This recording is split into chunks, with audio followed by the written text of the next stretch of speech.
Gracias por escuchar los podcasts de Radio Nacional. Acceda a todos los programas en rtv.es/a la carta. Espacio en Blanco. En Radio Nacional de España, con Miguel Blanco. Y volvemos, pasan algunos minutos de las 3, las 2 en las Islas Canarias y tras el informativo regresa el misterio. Estás en Radio Nacional dentro del Espacio en Blanco. Programa especial de Semana Santa con el deseo de que estés disfrutando de estas vacaciones, si estás de viaje, buen trabajo si lo estás haciendo, que sea una buena semana, el inicio de la primavera, que sirva un poco para renacer, llega la vida de nuevo. En esta segunda hora nos esperan unos cuantos temas, por ejemplo, los vamos a llevar a un túnel increíble que lo llaman de la Engaña.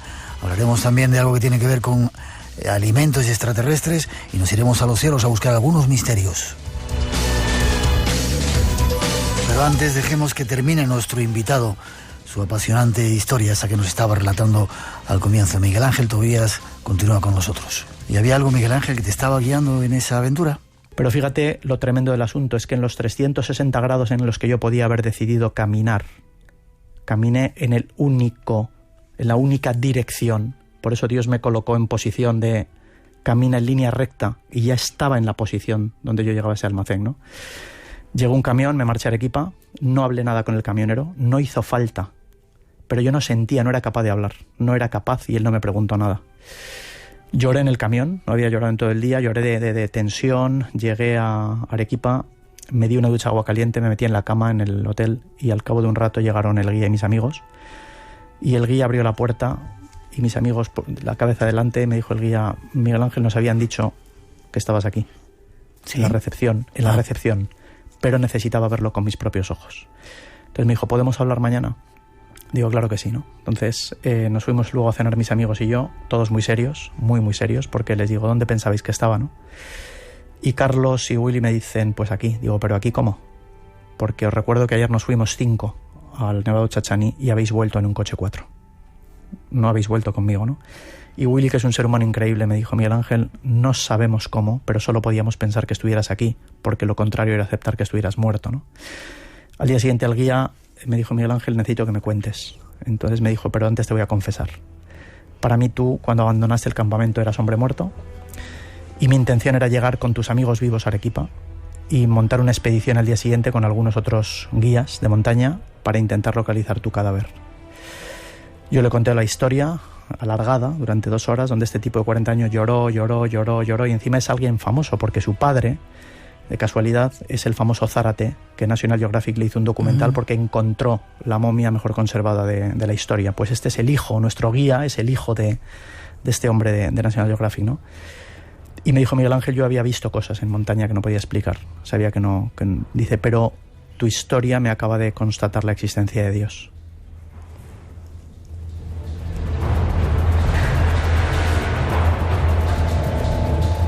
Qué bonita historia. Supongo que aprenderías mucho en ella, ¿no? Pues mira... y la sigues teniendo viva, por lo que veo. Hay presión, hay pasión. Sí, ahora no. Y si la gente ahora... Si me tocas el pulso, evidente, o sea, yo ahora tengo mucho calor, ¿no? O sea, me sube la fiebre cuando hablo de esto y el pulso se me acelera inevitablemente, ¿no? Bajé de allí con una conciencia clara, clarísima, con una consciencia clara de que tenía una segunda oportunidad, de que estaba aquí en comisión de servicio y en realidad le dije a Dios, a ese algo, ¿no? Dime qué quieres que haga, pero dímelo claro, soy muy torpe, no me putees, digo, dime hacia dónde quieres que camine. Y es muy curioso porque hace un par de años un maestro de Cábala en México, al que le conté la historia en 2 minutos, le digo: necesito contarte esto y que me digas qué opinas. Y me dijo: Miguel Ángel, los milagros se dan para que las personas que los viven den testimonio de ellos. Y es lo que estoy haciendo ahora.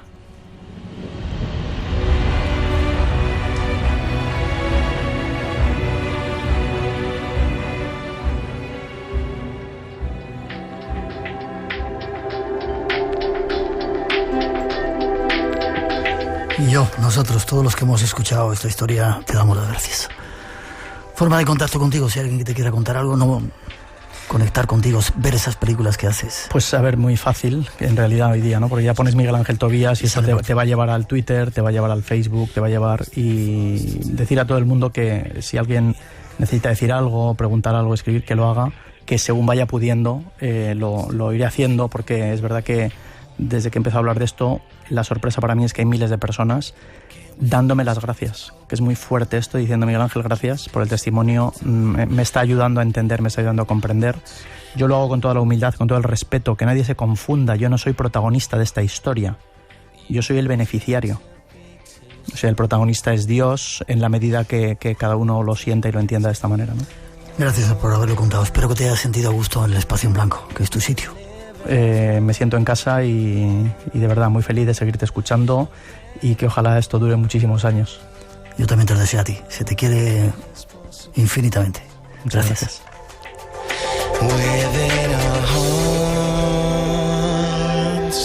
Hola, soy Kichan, el guía de Angkor Wat. Saludos de Angkor, Camboya, a los oyentes de Espacio en Blanco. Espacio en Blanco. En la madrugada del sábado al domingo, a partir de las 2, la 1 en Canarias. El misterio continúa. En Radio Nacional, con Miguel Blanco.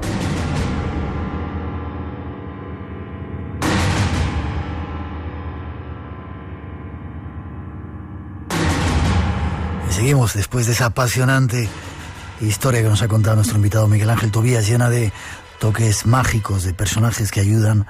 Nos vamos a otro argumento. Programa especial de Semana Santa con el deseo de que estéis disfrutando de estas vacaciones, de este tiempo mágico. Nos vamos a tocar un asunto que tiene que ver con alimentos y con extraterrestres. Ya veréis qué curioso nos ofrece nuestro próximo invitado.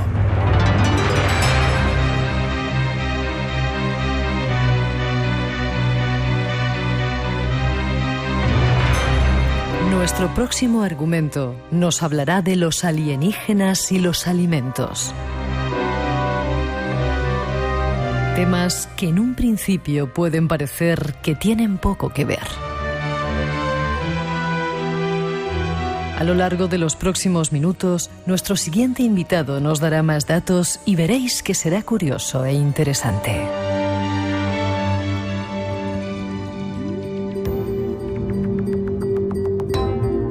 Ya lo que nos faltaba, extraterrestres y comida y esa extraña relación. Y para tratar de averiguarlo y dar respuestas tenemos a nuestro siguiente invitado. Ahora no me voy a confundir, Carlos G. Tutor. Buenas noches, Carlos.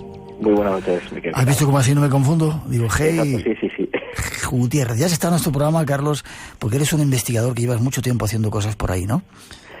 Sí, uno hace lo que puede porque cuando uno se va detrás de lo desconocido ya sabes que tiene como algo que no sabe por dónde seguir, ¿no? Para saber más. Ajá. Y ahora te has metido a ser además editor de una, valga la redundancia, editorial que se llama Diversa. Exacto, sí. Andamos pues con libros de, entre otras cosas, pero de misterio y, como no, con nuestros ovnis. Vale. Y de repente este señor Carlos nos manda un libro que se llama Banquete Troyano o algo así, se llama así, Banquete Troyano, ¿verdad? Banquete Troyano, correcto, sí. Escrito por un tal Joshua Cutchin y que habla de extraterrestres y lo que comen y lo que traen. ¿De qué va esto? ¿Por qué te has metido en eso, Carlos? Pues claro, como bien dices, llevamos muchos años en este tema y leemos, no todo lo que llega a nuestras manos, pero sí mucho sobre ovnis, tanto español como inglés, y realmente no hay demasiados libros que te aporten cosas nuevas sí, casos nuevos sí, pero no quizás elementos de juicio que te permitan avanzar un poco más o creer avanzar un poco más en lo que para averiguar o tratar de averiguar qué es lo que se esconde detrás del fenómeno ovni en su origen. Y cuando vimos este libro en inglés, antes de decidir traducirlo, pues la decisión para traducirlo fue esa. Nos ofrecía algo nuevo, algo diferente. De hecho, es el primer estudio, es un estudio serio que engloba todo el mundo, sobre los alimentos que las entidades ofrecen a los testigos en sus encuentros. Entidades de todo tipo, Bigfoots, básicamente, Bigfoot, seres elementales y seres extraterrestres.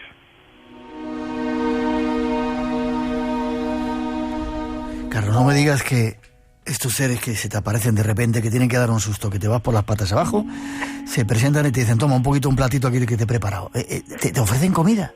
Claro, hay muchos casos de estos. De hecho, yo antes de conocer el libro de Joshua, Pues si me preguntaban sobre esto, obviamente diría el caso pues que a muchos nos viene a la cabeza, las tortitas de Joe Simonton, un caso clásico de la ufología que ya ocurrió, fíjate, en los años 60, en el 61, bueno, que unos seres... Cuéntanos la historia, ¿de qué va esto? Rápidamente, porque bueno, el caso es más largo, pero ya es conocido, pero básicamente es el caso más conocido. Fíjate, Joe Simonton estaba una mañana en su casa cuando escuchó un ruido, vio una nave, salió de una nave que aterrizaba en el exterior de su casa, en forma de plato. Ahí tenemos el factor comida, luego podemos hablar de esto también. ¿En forma de platillo? ¿Plato o platillo? Bueno, platillo, de platos invertidos, un platillo por encima de trabajo, el típico platillo volante. Y se acercó, él mismo abrió la escotilla, una especie de escotilla que tenía la nave, y dentro vio a tres seres que describió como italianos de piel oscura. Le enseñaron una jarra brillante vacía, él interpretó, Joe Simonton interpretó que querían agua, él amablemente fue a su casa y le llevó el agua, y se supone como que en modo de agradecimiento estos seres le dieron 4 tortitas planas, porosas, y por lo que pudimos saber después, con sabor a cartón, muy insípidas, al bueno de Simonton. Bueno, comida extraterrestre es el caso, quizás no es el primero, pero sí es el más conocido, ¿no? Y pocos casos más podemos decir, incluso los investigadores relacionados con la comida. Cuando empiezas a leer las páginas de un banquete troyano, te das cuenta de que Joe Simonton es uno de los cientos y cientos de casos que hay en todo el mundo sobre comida extraterrestre. Y no solo de manera evidente, que hay unos cuantos, pero también de una manera quizás no tan evidente. Es decir, por poner un ejemplo, y hay muchos, en los numerosos encuentros de abducción en todo el mundo, una de las cosas que describen los testigos, las víctimas de estos encuentros, es que se le inyecta una especie de líquido con una jeringuilla, o a veces con una especie de jeringuilla, o a través de unos tubos en el cuerpo. Pues bien, esto que le inyectan podría ser considerado también comida. Es decir, empezamos a encontrar detalles en los casos de encuentros no solamente de fenómeno ovni, sino también de encuentros con seres elementales y Bigfoots, donde la comida, de una manera quizás menos visible, pero también real, está presente en los encuentros.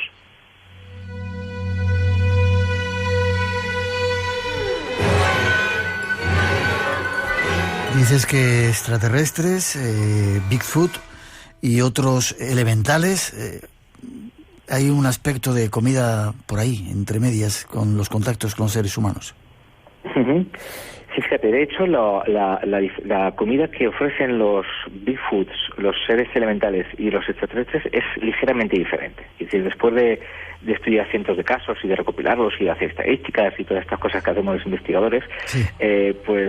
Joshua Cutchin ha visto que las comidas que ofrecen a los testigos los Bigfoots suele ser comida más tosca, es decir, carne, a veces carne cruda, animales muertos, etcétera. Y la comida de los extraterrestres y de los seres elementales hacia los testigos suele tender más hacia comida vegetariana o incluso vegana. ¿Sí? Sí. Qué curioso. No siempre, pero hay esta tendencia clara después de estudiar muchos casos. Vale. Te decía, leyendo un poco en el índice en el libro, gelatina. ¿También dan gelatina a estos seres? Hay muchos casos de gelatina, como de otros muchos aspectos, de pan, de líquidos, etcétera. Carne, dulce, sal. ¿Perdón? Carne, dulce, sal, de todo. Sí, hay de todo tipo de comida y cosas que incluso podrían no ser consideradas comida en un principio, pero que lo son. Podemos hablar de los ungüentos, por ejemplo. Pero mencionando la gelatina, es curioso porque en el libro hay un caso español que Joshua Cutchin ha podido rescatar. Joshua ha hecho una recopilación de casos tremendo. Es un libro forteano, 100%. También hay casos recientes, no hay solo casos antiguos. Y hay casos en los cuales, ahondando en la bibliografía, vemos que ha sido difíciles de conseguir y ha hecho una buena labor de recopilación. En el año 76 hubo un caso en Mérida de un profesor que andaba por el bosque con algunos alumnos suyos y donde cayó una extraña niebla de repente. Él cayó en una especie de sopor. Cuando el grupo se separó, los niños de repente no estaban con él. Cuando se despertó vio una especie de tentáculo que le estaba tratando de agarrar el brazo, vio una especie de objeto grande con forma de huevo, entonces tenemos el factor comida ahí, y una figura oscura que se le acercaba. volvió a perder el conocimiento, volvió a recobrarlo en una sala blanca. Me recuerda mucho a los casos de abducción. De hecho, pues se encontró con unos seres que le hicieron una serie de experimentos, de extracciones de sangre, etcétera, con los cuales se comunicaba en perfecto español. Y estos seres después le dieron varias cosas de comer: un líquido rojo, un caldo blanco caliente y una especie de gelatina o mermelada también. Hay que decir que al día siguiente volvió a desmayarse ya en su casa con su familia, fue llevado al hospital. A partir de ahí se le detectó una afección cardíaca y el resto de su vida la pasó entrando y saliendo del hospital. Sorprendente. Espacio en Blanco, en Radio Nacional, con Miguel Blanco. Y esta noche con Carlos G. Tutor, hablando de comida y seres extraños, lo que nos faltaba. Casi para terminar, Carlos, comida, sexo también, metéis en el libro, ¿no? Conexiones, sexualidad. Sí, fíjate, uno de los el polvo galáctico por excelencia también de la ufología es el caso de Vilas-Boas, Sí. brasileño Vilas-Boas. Sí. También en resumidas cuentas, muchos lo conocéis, es el caso, muchos oyentes lo conocerán, pues bueno, tuvo lugar en el 57, un año lejano también, pero Vilas-Boas, pues bueno, fue agarrado por unos seres que bajaron de una nave, lo desnudaron, lo untaron con un ungüento todo el cuerpo. Ahí podemos estar hablando también de algún tipo de comida vía absorción de la piel, y tras untarle con un ungüento, pues apareció una extraterrestre desnuda, guapa, pero que ladraba, bueno, una cosa un poco extraña, y tuvieron aquel famoso, en ufología, polvo cósmico, tras el cual... Espera, Carlos, ¿has dicho que ladraba? ¿Perdón? ¿Has dicho que ladraba la extraterrestre? La mujer, más que hablar, producía una especie de ladridos o gruñidos, sí. Vale, sí, vale. sí. La voz, desde luego, no era lo más bonito que tenía, según Vilas-Boas. Pero bueno, supongo que por efecto del ungüento por el que le untaron el cuerpo, no le importó demasiado, o quizás fuera por otros motivos, pero bueno, él se puso a la faena y tuvieron un encuentro sexual, del cual, por los gestos que posteriormente hizo este ser, pues que se señaló a su tripa y luego hacia el cielo, habrían fecundado un ser de las estrellas, o medio terrestre, medio de las estrellas, ¿no?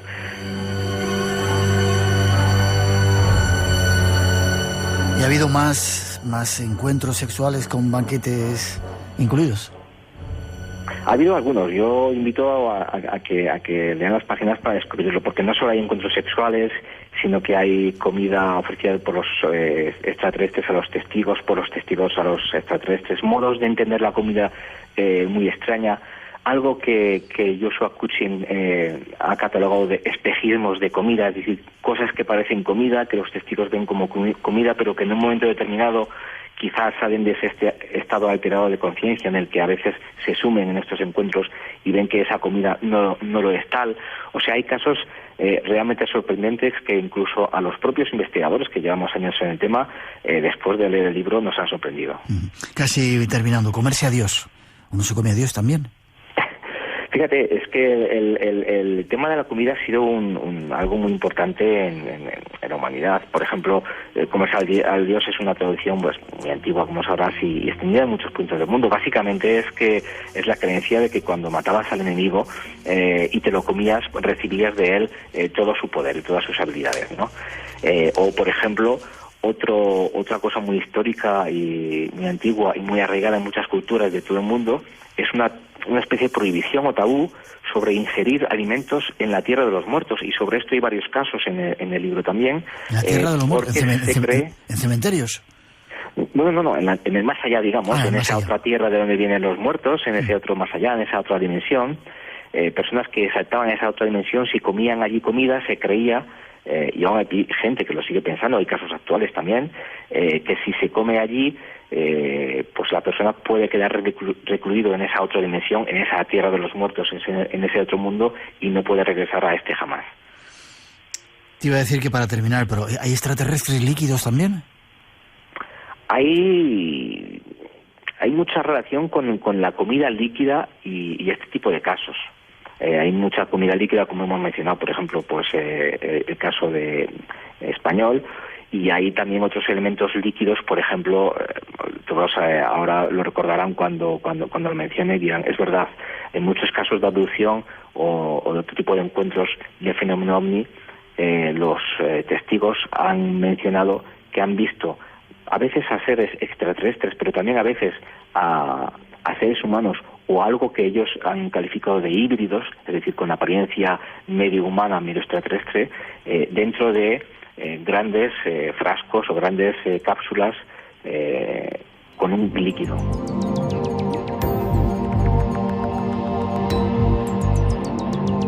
Y todo esto, Carlos, es serio, es una investigación seria que se ha hecho por primera vez con ese matiz o con ese otro fragmento de haber incluido la comida en todo este asunto, ¿no? Claro, no es un libro. Yo cuando realmente vi el libro primero en inglés, con la portada en inglés, que es igual de seria que la española, y yo pensé que la relación con la comida iba de otra parte, que de hecho la tiene. Hemos dicho, por ejemplo, que en encuentros con ovnis, a veces los ovnis lo describen con forma de platos de comer, o con formas de pepino, con formas de huevo. Incluso a los seres a veces se les dice que tienen la cabeza en forma de pera invertida, ojos almendrados, y quizás que esa relación iba a ir por ahí. Ya. Ni mucho menos. La relación va, como hemos estado hablando, de casos en los que la comida parece jugar un factor importante, pero que va más allá del mero sustento. Que quizás la comida, como en tantas otras facetas dentro de este mundo de los seres imposibles y de fenómeno ovni, que engloba muchos otros fenómenos, parece que no todo es lo que parece, y quizás la comida no es exactamente comida, sino que podría ser, y ahí Joshua Cutchin en Banquete Troyano también elabora su hipótesis, podría ser otra cosa que estos seres utilizan. Banquete Troyano, si queréis saber más. ¿Forma de contacto, Carlos? Bueno, mira, en la editorial de Diversas Ediciones, no solamente un banquete troyano, nos gustan mucho los ovnis, nos gusta mucho el misterio, hemos publicado varios libros sobre estos temas, así que ahí podrán tener nuestros datos y pueden contactar con nosotros sin ningún problema. Un placer. Como siempre, el placer es mío. Enhorabuena, Carlos, y a seguir adelante. Estamos en contacto. Muchas gracias. Ten cuidado con por ahí lo que te ofrecen, ¿vale? De comida. Sí. Ten cuidado. Abrazo fuerte. Igualmente. Chao. Espacio en Blanco. Tu cita con el misterio en Radio Nacional.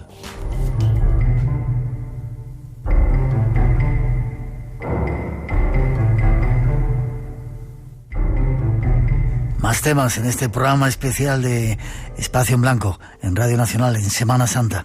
Hay un nuevo compañero que ha llegado a nuestro equipo para contarnos historias misteriosas. La siguiente tiene que ver con un túnel, el túnel de la Engaña lo denominan. Escuchar.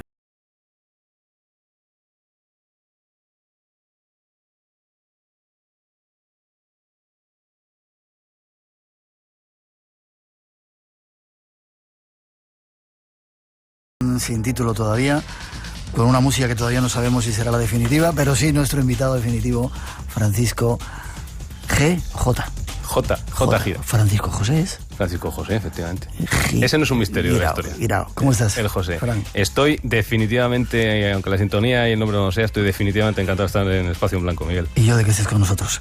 Un nuevo compañero de este año 2017 en el Espacio en Blanco, contándonos algunos aspectos desconocidos de la historia que hoy nos vas a traer o nos vas a llevar a España. España también tiene secretos. Cuando me lo contabas el otro día yo alucinaba. Allí estábamos en Cantabria, alucinaba. Cuéntame, el túnel de la Engaña. El túnel de la Engaña. Fíjate qué nombre, ¿eh? ¿Y qué es esto? El túnel de la Engaña es la historia de una infraestructura frustrada, de un lugar ciertamente misterioso en el que se mezcla la soledad, la oscuridad, la incógnita, fíjate lo que te voy a decir, la incógnita política. Sí. Es un túnel ferroviario fallido que no se sabe por qué se abandonó después de haber sido uno de los más largos de Europa, el más largo de España, haber costado 30 vidas y se abandonó de la noche a la mañana y todavía hay teorías, las vamos a exponer, pero todavía no sabemos por qué. En esta sección vamos a intentar, siempre que sepamos, aunque haya algo misterioso, si sabemos la solución, la hemos investigado, la hemos conocido, la vamos a dar. Cuando haya teorías, las diremos. Y cuando no se sepa lo que ha pasado, pues así lo diremos. Aquí hay teorías.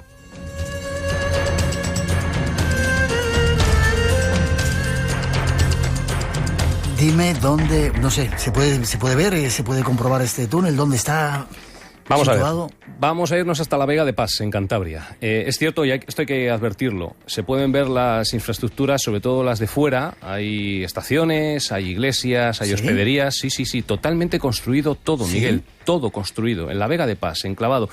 Un lugar increíble de Cantabria. Bellísimo, precioso, la cuna de los sobaos y de las quesadas, para que todo el mundo nos entienda. Se puede ver, pero sí que es cierto que, por ejemplo, el túnel principal, el Mayoral, no es, y hay que decírselo a los oyentes, no es recomendable visitarlo porque hay derrumbes. Peligroso. Falta de mantenimiento de 50 años, de más de 50 años, pues hace lógicamente estas cosas. Vale. ¿Qué pretendían hacer con ese túnel? ¿Qué querían hacer? Bueno, hay una línea ferroviaria, un proyecto de línea ferroviaria que ya se empezó a hablar a finales del siglo XIX en España, en Madrid, para juntar el norte, el centro septentrional de España, Santander, la provincia de Santander, con el Mediterráneo, lo que sería la línea Santander-Mediterráneo, con Valencia. Esa línea pues tenía una serie de paradas, sería Santander, Vega de Pas, la Vega de Pas-Burgos a través de este túnel de la Engaña, pasaría las montañas por debajo, Soria, Calatayud, Teruel y Valencia, finalmente. Uh-huh. Bueno, viene la Guerra Civil. Se proyecta en la posguerra. Sí, y a partir de la posguerra, después de la posguerra, bueno, pues el régimen de Franco, sabemos que el resto del mundo está guerreando en la Segunda Guerra Mundial y España quiere reconstruirse y el régimen de Franco entra, lo sabemos, en una etapa autárquica de mirarse hacia adentro, de tal. Bien, hay una serie de obras civiles también que pretende ser propaganda del régimen y se llevan a cabo, se tengan los fondos o no. Uno de ellos es el túnel de la Engaña, con la inestimable ayuda, lógicamente, de los destacamentos penales integrados sobre todo por prisioneros republicanos. Y con esa idea en mente se empieza ahora a dar lo que, como te digo, sería uno de los túneles, pues casi 7 kilómetros de túnel horadado a Barreno, a Pico, a Pala.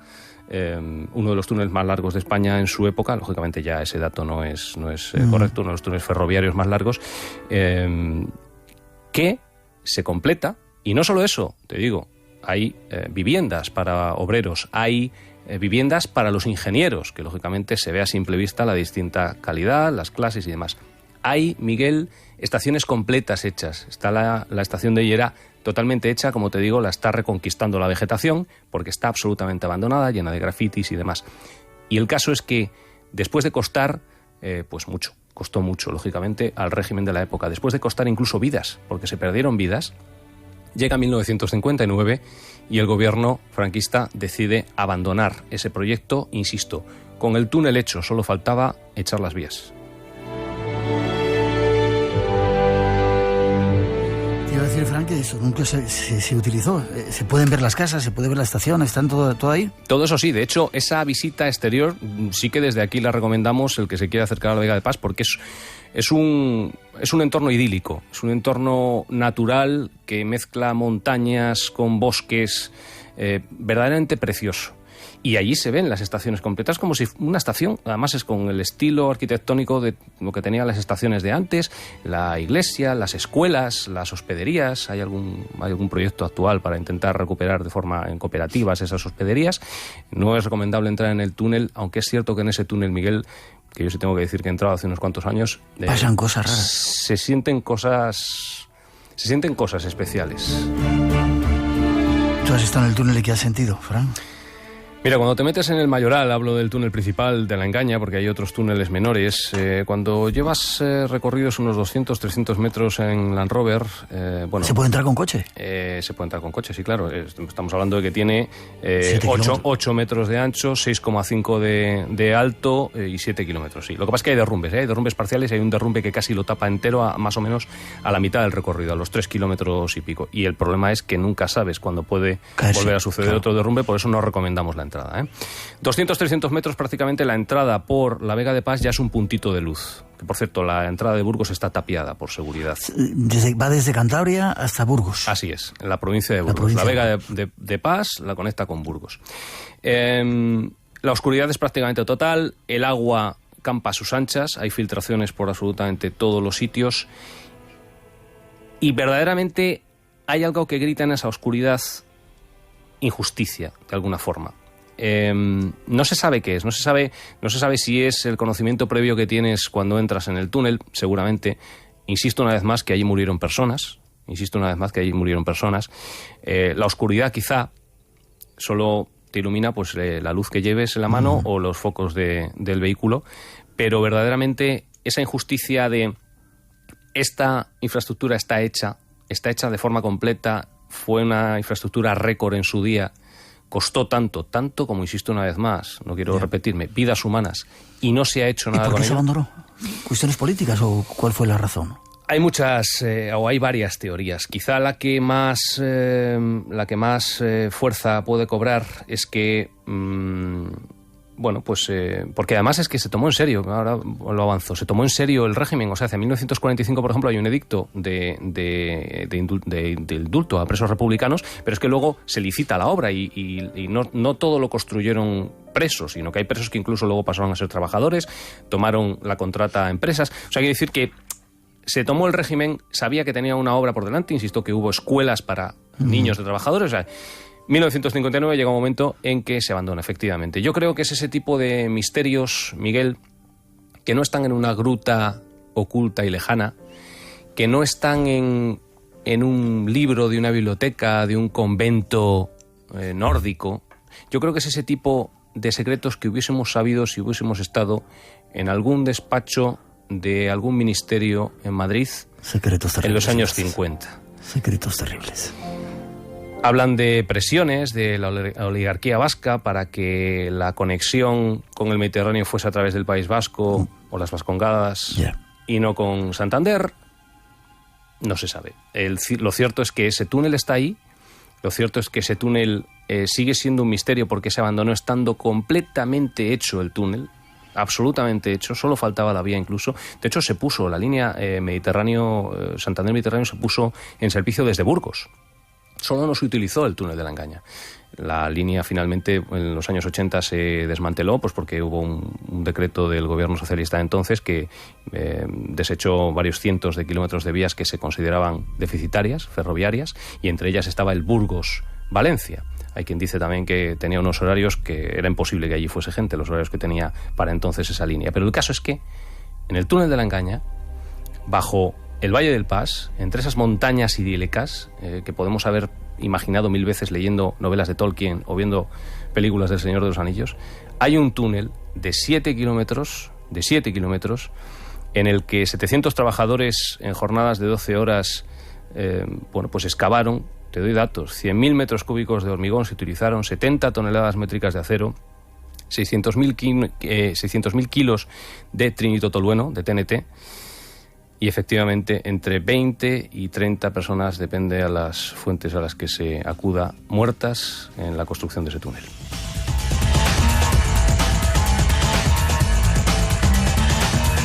El túnel de la Engaña, algo que no conocíamos en el espacio en blanco.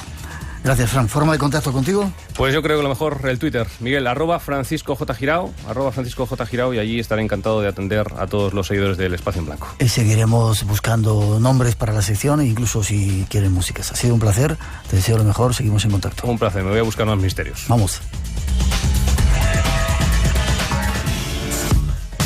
Sigue los informativos en Radio Nacional. Hoy tenemos un plato fuerte en la publicación de... Desde las 6 de la mañana, Alfredo Menéndez te cuenta cómo viene el día. De nuevo en España, en la a las 2, Fernando Martín te acerca la actualidad.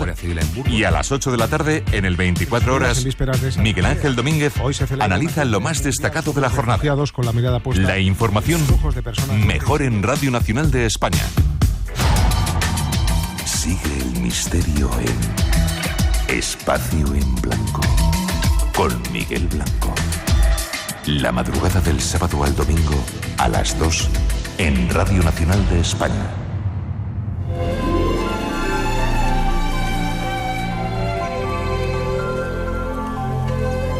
Veo con mi único ojo una cosita que empieza por C. ¿El cielo? No. ¿El color del cielo? No. Vale. Es una canción. Eso no vale. ¿Cómo se ve una canción? Tú mira. Garzas doradas. Se cree que transportan las almas de los difuntos, llevándolas allá donde deben ir. ¿Qué están cantando? Es precioso. Muchos dicen que la canción habla de lo que pasa cuando morimos, de que no desaparecemos del todo. ¿Ah, no?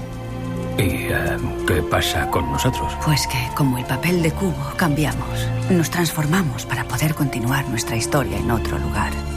El final de una historia no es más que el principio de otra.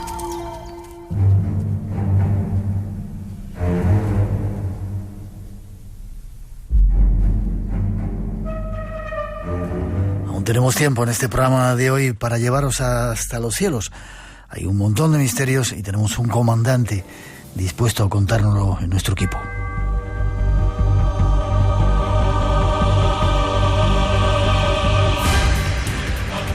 Esta música nos indica que nos vamos a los cielos, a buscar algunos de los misterios, a conocer y, si se puede, a dar respuesta. Y nuestro compañero invitado Iván Castro Palacios es el que se encarga de realizarlo. Buenas noches, Iván. Buenas noches, Miguel. Bienvenido a bordo. ¿Cómo estás? Muy bien, encantado aquí una noche más contigo para emprender otro vuelo del misterio. Encantado también nosotros, un honor hacerlo. ¿Y a dónde nos llevas en esta ocasión? Tengo aquí GLONSS, el expediente OVNI europeo que sacudió a la OTAN. ¿Qué es esto? Exactamente, hoy viajamos a los cielos de Bélgica.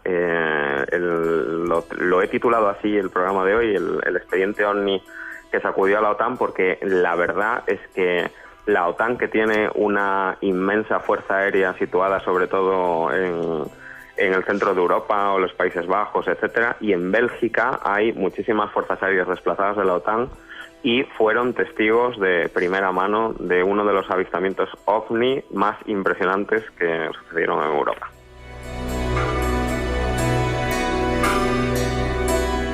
Lo recuerdo, Iván, perfectamente. Es como si me hubieras llevado a ese tiempo, a ese momento. La cantidad de, no sé cómo definirlo, de paranoia que surgió con todo este asunto. Estábamos siendo visitados por multitud de extraños objetos, pero cuéntanoslo. ¿Se llama GLONSS o cómo lo llamaste? Pues mira, GLONSS es una localidad de Bélgica, una región, y en GLONSS está situado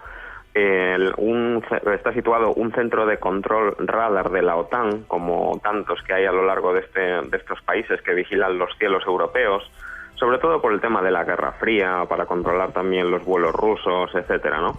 Y en la noche del 30 al 31 de marzo del año 90 estábamos viviendo ya una inmensa oleada OVNI, sobre todo en los países como Bélgica, Holanda, etcétera.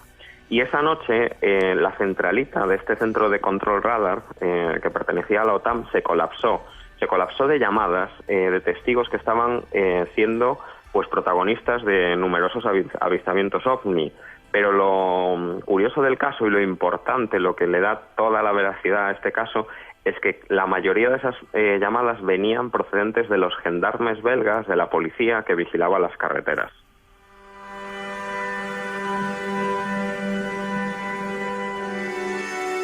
Aprovechando la desclasificación de nuestros expedientes OVNI, ¿esto también es un expediente X, un expediente OVNI de estos también secreto?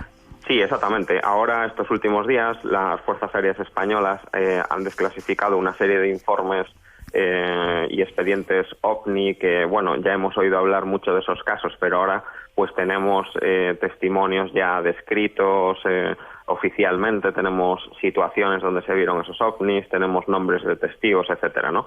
Se suma a esa larga pues oleada ovni que asoló a Europa, sobre todo en los años 90, ¿no? Y es curioso porque en este caso se vio desde distintas posiciones, digamos que una misma aeronave o nave. Os recuerdo a todos que es un objeto volador no identificado, pero no quiere decir que lleven marcianillos o extraterrestres, sino es simplemente que no podemos, digamos que identificarlo, ¿no? Identificarla exactamente, y no sabemos su origen, podría ser o no, ¿no? Y en este caso, esa noche, estaban viendo un aparato triangular con 3 luces blancas muy potentes en cada esquina.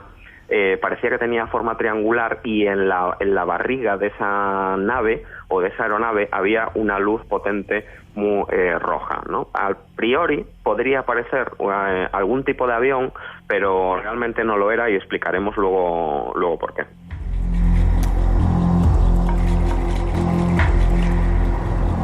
...30 al 31 de marzo de 1990, sobre GLONSS... está ocurriendo esto. Cuéntanos, un aparato triangular, 3 luces grandes. ¿Lo vio mucha gente?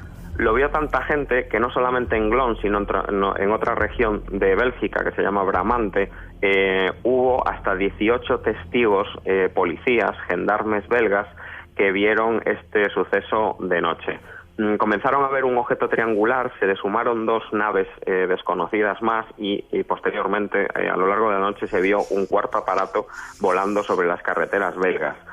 Como te decía antes, como piloto de profesión que yo soy, pues podría incluso ser algún tipo de aeronave desconocida, un proyecto militar, etcétera, por la disposición de las luces, porque bueno, esa forma triangular podría marcar la silueta de un avión, esa luz roja en la panza podría ser la luz beacon de un avión, pero no va a ser así, porque luego describiremos las maniobras que hacía y eran pues insuperables. Ningún ser humano podría aguantar ese tipo de Gs, ¿no? que tendría esa aeronave o esa nave desconocida moviéndose a lo largo de los cielos belgas.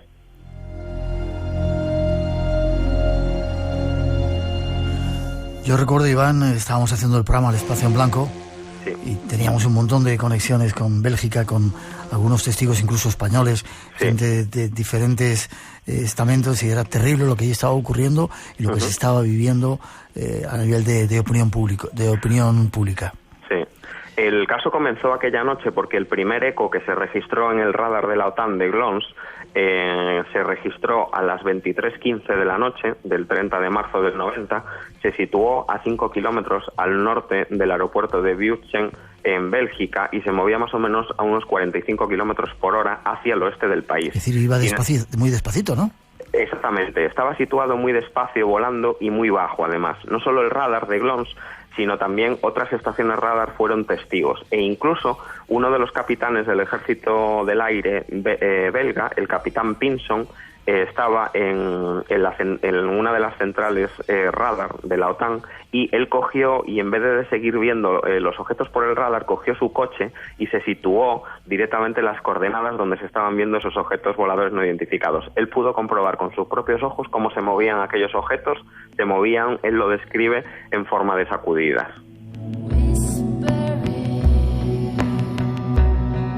La historia continúa, ¿no? Apasionante. Exactamente, una media hora después, más o menos, una segunda estación radar en Schemmerzeek, muy cerquita de la estación radar de Glons, también lo detecta. Y de esta estación radar de la OTAN parte la orden para la salida en Scramble de 2 F-16 de la Fuerza Aérea Bélgica. Esa salida en Scramble es una salida de emergencia cuando los cazas de combate de un determinado país salen para interceptar cualquier tipo de peligro en los cielos, ¿no?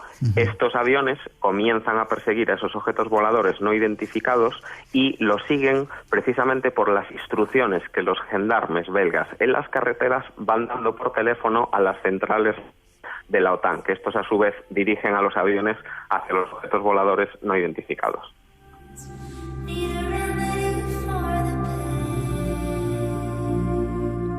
Iván, yo no quiero adelantarme lo que nos quieras contar, pero en aquel tiempo se contó que eran pruebas de aviones secretos de la OTAN que estaban haciendo, el famoso F-117, sí, ese avión triangular, y que, bueno, estaban por ahí, que curiosamente es una de las zonas de Europa más iluminadas, incluso del mundo, ¿no? Lo puedes ver desde los astronautas nos daban una imagen de que, bueno, aquello era una autopista lleno de luces por todos los lados, todo el país. Podría ser, no te digo yo que no, pero te voy a descartar esa hipótesis. Las maniobras que estaban haciendo aquellos objetos voladores no identificados aquella noche sobre Bélgica pasaban de una velocidad de 220 kilómetros por hora a 1900 kilómetros, descendiendo y ascendiendo en muy pocos segundos. Podría conseguirlo una aeronave experimental, pero sin embargo los giros que hacía, que eran giros cerrados de 70 grados y de 90 grados, un ángulo recto en algún caso, es imposible para cualquier aeronave que sus tripulantes, por ejemplo, soporten esos Gs. Podría haber una tecnología desconocida que jugara con la gravedad y pues el ser humano podría haber vencido ese tipo de gravedad. Pero como dato curioso te digo, los hombres que más Gs han aguantado en la historia del hombre en este tipo de maniobras, etcétera, han sido astronautas con trajes especiales y solo han aguantado 11 Gs durante varios segundos. sea que los 40 Gs estos debían ser matadores, ¿no? Exactamente, es totalmente imposible que un ser humano que tripulara esa nave o esa aeronave pudiera aguantarlo. Los pilotos lo describieron muy bien. Esos pilotos de los F-16 belgas llegaron a tener a los objetos voladores no identificados, a los ovnis, en el punto de mira de sus aviones, los tuvieron situados en sus sistemas de disparo de los F-16 y sin embargo la orden de derribo nunca llegó desde la OTAN, con lo cual tampoco quisieron derribarlos ni enfrentarse contra ellos. Esto sucedió a lo largo de la noche, más o menos hasta la 1 de la madrugada, donde empezaron a desaparecer y pues el ovni que perseguían los F-16 desapareció pues en la dirección oeste que estaba cruzando el país, y la persecución de los F-16 duró más o menos 1 hora y 10 minutos detrás de esas aeronaves desconocidas.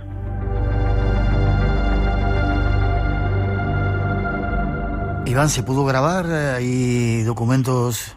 Pues sí, como dato curioso, lo han conseguido muy pocas veces además los aviones militares. En este caso, los F-16 llevaban unas cámaras de grabación y según las fuentes militares que nos pues soplan datos, ¿no? Pues tienen completamente grabada la persecución de aquel objeto volador no identificado, y las trazas radar están totalmente también grabadas y están archivadas en los archivos de los servicios de las fuerzas aéreas belgas, con lo cual quedó absolutamente todo registrado, e incluso una estación situada en Bruselas, la estación Mediodía. Desde allí hubo testigos que hicieron vídeos y grabaron 3 luces blancas muy potentes con una luz roja en el medio, que era ese objeto que luego mucha gente definió, cuando lo vio más cerca, como una esfera, pero sin embargo por la disposición de las luces se veía como de forma triangular. Entonces no podemos decir que fuera una prueba secreta que estaba haciendo la misma OTAN de esos aviones triangulares invisibles de la serie Steel. Pues yo pienso que no. Los últimos modelos que se probaron, por ejemplo, fue de Serbia, se dio a conocer el F-117 y algún otro prototipo militar americano, y sí creo que podrían haber estado muchos años, pero sigue pesando mucho y sigue rompiendo esa hipótesis la posibilidad de que un tripulante humano aguante ese tipo de tecnología, ese tipo de giros, de ascensos y descensos con tantos Gs, hasta 40 Gs llegaron a calcular los expertos. Entonces tendrían que haber desconocido o tendrían que haber vencido la propia ley de la gravedad, haberla combatido de alguna manera, y sin duda o son muy avanzados o esto lo hemos aprendido de alguien que desde luego pues no es de nosotros.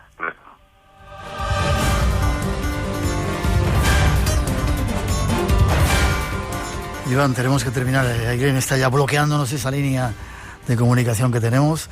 Deja de ser una línea segura.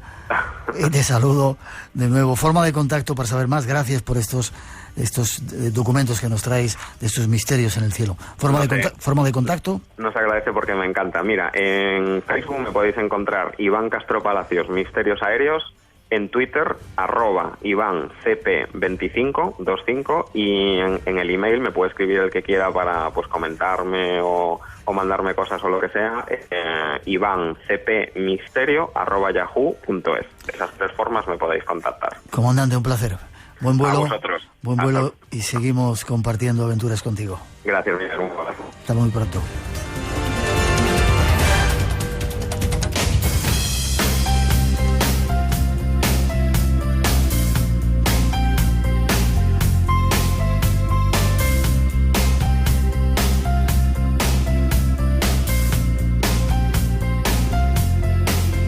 Terminamos por hoy, a punto de llegar las 4, las 3 en las Islas Canarias. Os dejamos, han pasado volando estas 2 horas, y ojalá también para vosotros, y que las hayáis disfrutado en esta cita dentro del Espacio en Blanco aquí en Radio Nacional.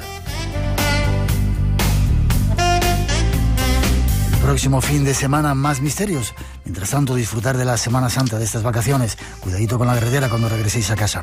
Habrá más misterios y más invitados especiales. Disfrutar también de la primavera y dejarnos un hueco, porque tenemos que llenar juntos este Espacio en Blanco. Feliz semana para todos, y ahora hasta las 4, música elegida por David Lechón. Si tenéis alguna queja, cuidaros. Buena semana.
Por hoy terminamos.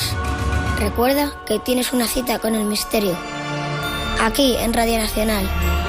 Será dentro de 7 días, en el Espacio en Blanco. Hasta entonces, feliz semana.